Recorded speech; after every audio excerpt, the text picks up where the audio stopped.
In 1983, a Soviet military officer sat alone in a bunker outside Moscow and watched 5 nuclear missiles launch from the United States toward the Soviet Union.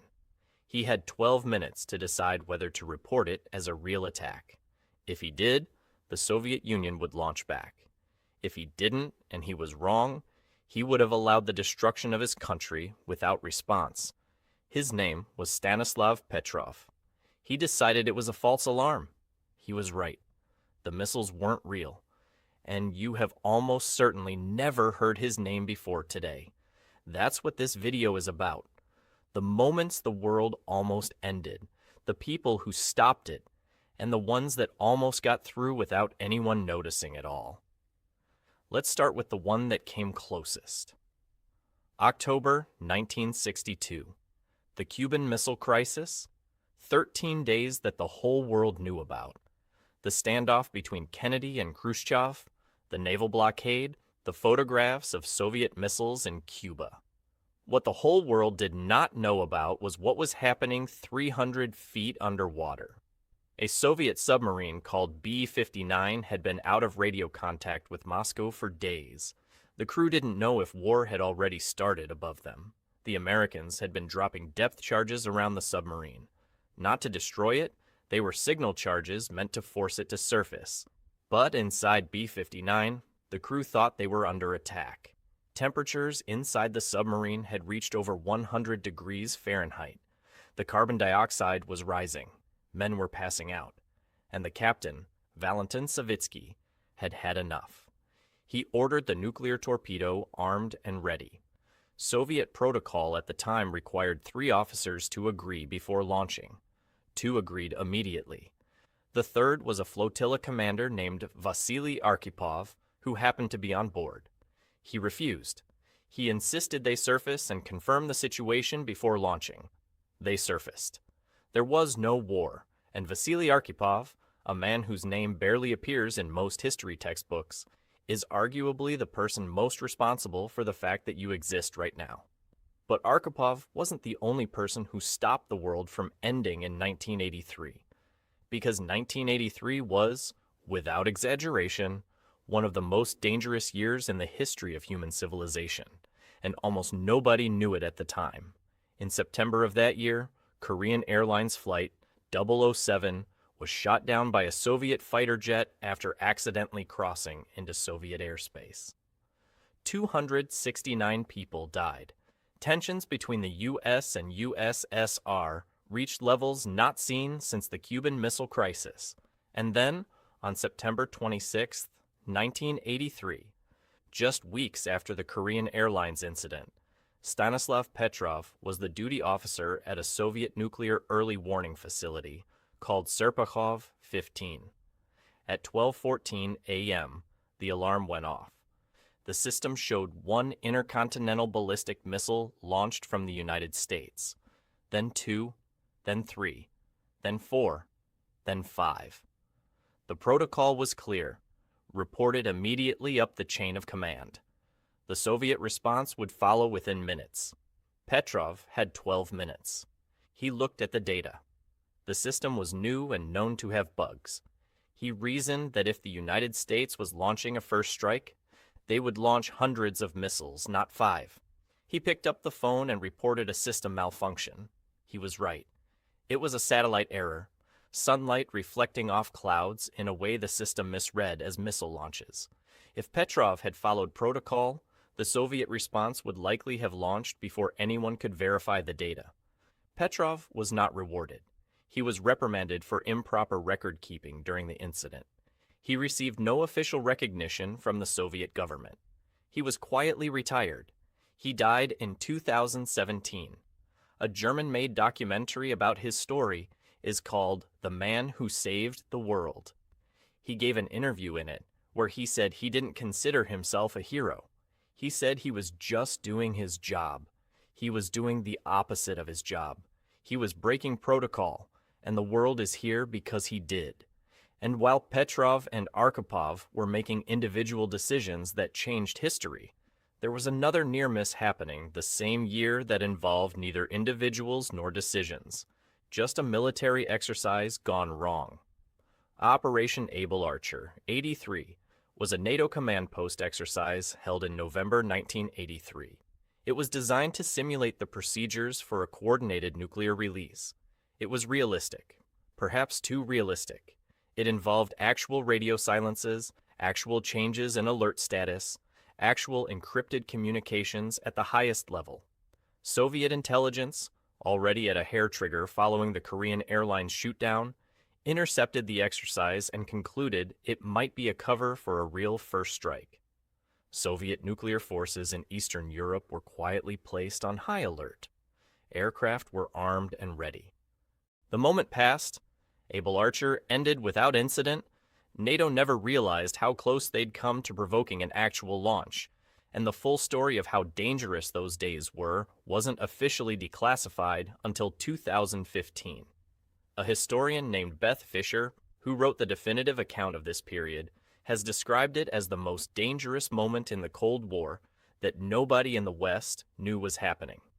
Now, let's move away from nuclear weapons for a moment and talk about something that came from the opposite direction.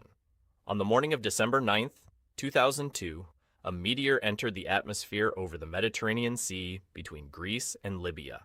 It exploded with an energy release estimated at 26 kilotons, roughly twice the power of the atomic bomb dropped on Hiroshima. It happened over the ocean. Nobody was hurt. No government made an announcement for weeks. An astronomer in Finland noticed it through monitoring data and published a paper about it. The story got a few small mentions in scientific journals. And that was it. A Hiroshima-scale explosion happened in the sky above the Mediterranean in broad daylight, and it was treated as a footnote. What makes this genuinely alarming is not the explosion itself. It was a natural event, completely harmless in that instance. What makes it alarming is the thought experiment. If it had happened over Pakistan or India, two nuclear-armed countries with documented hair-trigger alert postures and a history of near conflict, either country might have interpreted a 26 kiloton airburst over their territory as a nuclear first strike. The technical detection systems that were supposed to distinguish between natural events and weapons were not uniformly shared or trusted across all nuclear states in 2002. A rock from space, traveling at 20 kilometers per second, could have started a nuclear war between two countries that didn't even fire it. And if you think that's far-fetched, consider what happened in Damascus, Arkansas in September 1980. A young Air Force technician named David Powell was performing routine maintenance on a Titan II intercontinental ballistic missile in its underground silo. He dropped a socket, a standard 9-pound socket wrench, and it fell 70 feet to the bottom of the silo and punctured the missile's fuel tank. The missile contained a W-53 thermonuclear warhead with a yield of 9 megatons, roughly 600 times the power of the Hiroshima bomb. The fuel began to leak. Over the next several hours, as Air Force personnel scrambled to respond, the situation deteriorated rapidly. At 3 a.m., the missile exploded. The warhead was found 100 feet from the silo entrance. It did not detonate. Investigators later found that the warhead had survived one of the two safety switches required for detonation. 1. A single safety switch stood between rural Arkansas and a 9-megaton nuclear explosion. The Air Force had known for years that the Titan II's safety systems had vulnerabilities. Reports had been filed. Nothing had been changed. A dropped socket wrench, a punctured fuel tank, a single safety switch, and Arkansas is still there. Now let's talk about the one that isn't human-caused at all. On September 1st, 1859, the largest solar storm in recorded history hit the Earth.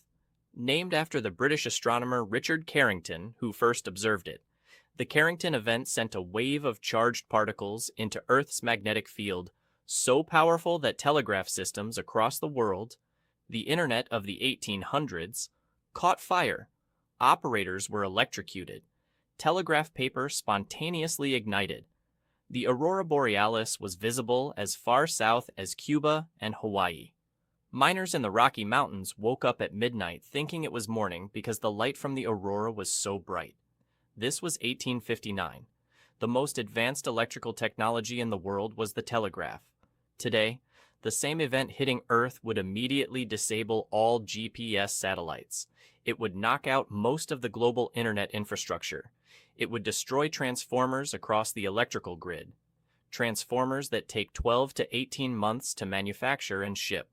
Most estimates suggest a Carrington-level event today would leave large portions of North America, Europe, and Asia without electricity for between 1 and 4 years.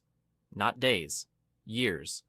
The supply chains that feed cities, the water treatment systems, the hospitals, the communication networks, all dependent on a continuous electrical grid that a solar storm could remove in hours. Scientists monitor the sun constantly for signs of another Carrington-level event. There have been several near misses in recent decades, including a solar storm in July 2012 that, had it hit Earth, scientists estimate would have been comparable to Carrington. It missed by 9 days. 9 days in orbital terms is almost nothing. And finally, the one you learned about in history class, but probably not like this. The 1918 Spanish flu infected an estimated 500 million people, roughly a third of the entire global population at the time. It killed between 50 and 100 million people, more than died in World War I itself. And here is the part that is rarely taught. The virus mutated into its most lethal form in the summer of 1918, and health authorities in most countries, distracted by a world war and bound by wartime censorship of bad news, actively downplayed it. Newspapers were discouraged from reporting how bad it was. The true scale of the deaths was hidden in many countries for months. Spain, which was neutral in the war and had no censorship, reported freely on the outbreak, which is why it got called the Spanish flu, even though Spain was not the origin point. The virus killed mostly healthy young adults between 20 and 40. The opposite of how flu normally kills. Researchers studying its genetic sequence after the fact have described it as unlike any influenza strain that had appeared before or since. Some historians of public health argue that if the virus had been slightly more lethal, or had the war lasted another year, or if it had emerged a decade earlier before the first elements of modern medicine existed, it could have killed not 50 to 100 million, but multiples of that. It killed more people than any single event in human history outside of perhaps World War II, and then it burned itself out. And most people today know it as a historical footnote because the world moved on to the 1920s and tried very hard to forget. Because that's the thing about every story on this list. The world almost ended, and then it didn't. And then everyone moved on and forgot it happened.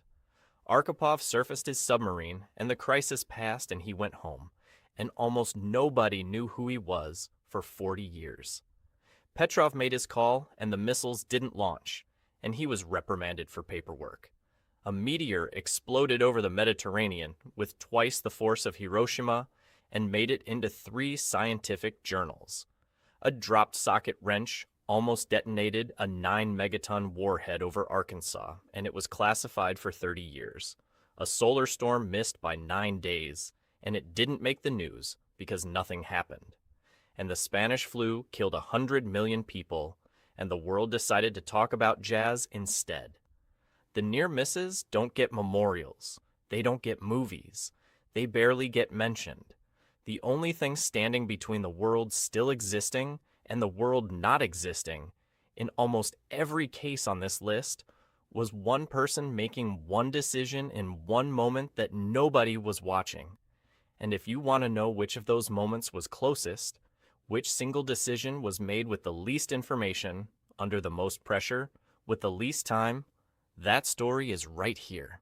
Subscribe to Barely Told, because we find the moments history forgot to be terrified about, and we think you should know.